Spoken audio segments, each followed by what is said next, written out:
में सहकारी समिति में फसल क्लेम को लेकर किसानों ने कई शिकायतें की है।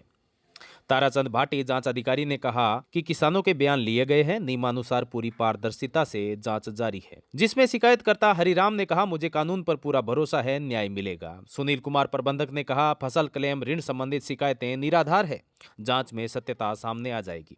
फलौदी जिले के मोखेरी गांव स्थित ग्राम सेवा सहकारी समिति में फसल बीमा क्लेम राशि के वितरण को लेकर कुछ किसानों द्वारा अनियमितता की शिकायतें की गई है। मामले को लेकर किसान एकत्रित होकर निष्पक्ष जांच की मांग कर रहे हैं। किसानों का कहना है कि वर्ष 2023 में फसल बीमा क्लेम की राशि आई थी, जिसमें से कुछ किसानों की पूरी राशि नहीं मिलने की बात सामने आई है। किसानों के अनुसार क्लेम की कुल राशि करोड़ों रुपयों में बताई जा रही है, जिसे लेकर पारदर्शिता की मांग की जा रही है। मामले की जानकारी मिलने पर जांच अधिकारी ताराचंद भाटी, सहायक अधिशासी अधिकारी सेंट्रल कोऑपरेटिव बैंक जोधपुर ने मौके पर पहुंचकर किसानों से बातचीत की। उन्होंने बताया कि किसानों की शिकायत प्राप्त हुई है और नियमानुसार जांच प्रक्रिया शुरू कर दी गई है। किसानों के बयान लिए जा रहे हैं तथा बैंक और संबंधित विभागों से आवश्यक रिकॉर्ड भी मंगवाए जा रहे हैं। जांच पूरी होने के बाद रिपोर्ट उच्च स्तर पर भेजी जाएगी। वहीं ग्राम सेवा सहकारी समिति के अध्यक्ष प्रतिनिधि ने घोटाले के आरोपों को निराधार बताया है। उनका कहना है कि समिति द्वारा सभी कार्य नियमानुसार किए गए हैं और किसानों के साथ बैठकर चर्चा भी की जा रही है, ताकि किसी भी प्रकार की गलतफहमी दूर हो सके। समिति के प्रबंधक सुनील कुमार ने भी अपने ऊपर लगे आरोपों को गलत बताते हुए कहा कि उन्होंने अपने स्तर पर सभी कार्य नियमों के अनुसार किए हैं। उन्होंने बताया कि किसानों को जो ऋण संबंधित भुगतान मिलता है वह बायोमेट्रिक से मिलता है एवं फसल बीमा क्लेम भी बायोमेट्रिक से ही विड्रॉल किया गया है, जो पारदर्शिता को दर्शाता है। बाकी जांच में सच्चाई सामने आ जाएगी। फिलहाल पूरे मामले की जांच जारी है।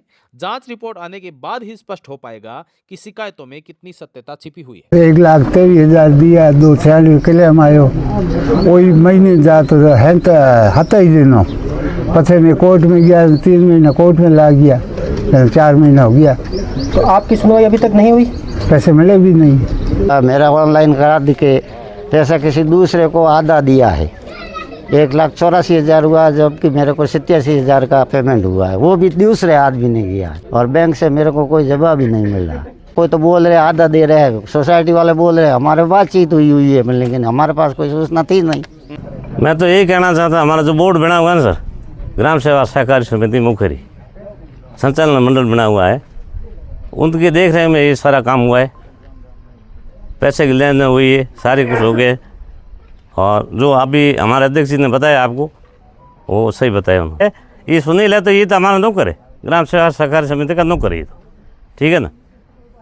नहीं, आपके हिसाब से घोटाला हुआ है या नहीं हुआ? भाई हमारा तो नहीं हुआ सर, तो मेरा भी पैसा आया था, मेरा भी पैसा आया उसमें, मेरा भी पैसा आया और मैंने लिए पैसे। आज 16 तारीख को गोदाम मुख्य सोसाइटी गोदाम पे जांच अधिकारी आए हुए हैं, जो अधिशासी अधिकारी जोधपुर सेंट्रल कोऑपरेटिव बैंक से आए हैं। इसमें रबी 2023-24 का क्लेम आया है, जिसमें 4.5-5 करोड़ का करीबन क्लेम आया। उसमें आधा क्लेम किसानों से इन्होंने मिल बैठ के आधा किसानों से आधी राशि हड़प ली है, जिसके बारे में आज तमाम किसान हज़ारों की संख्या में आज गोदाम के आगे प्रदर्शन कर रहे हैं और जांच अधिकारी भी आया हुआ है और ये विषय जांच का विषय है। देखिए, अभी प्रकरण आया है और इसकी जांच के आदेश हुए हैं और ये मुख्यमंत्री कार्यालय से भी ये परिवाद हमारे पास आया है, उसकी नियमानुसार अभी जांच कर रहे हैं। सभी लोगों से उनके बयान ले रहे हैं, बैंक से रिकॉर्ड मांगा जा रहा है और इनके बयान रिकॉर्ड के आधार पे, और अभी हमने तहसीलदार जी को भी कहा है कि उसे जो अपना रिकॉर्ड है वो दें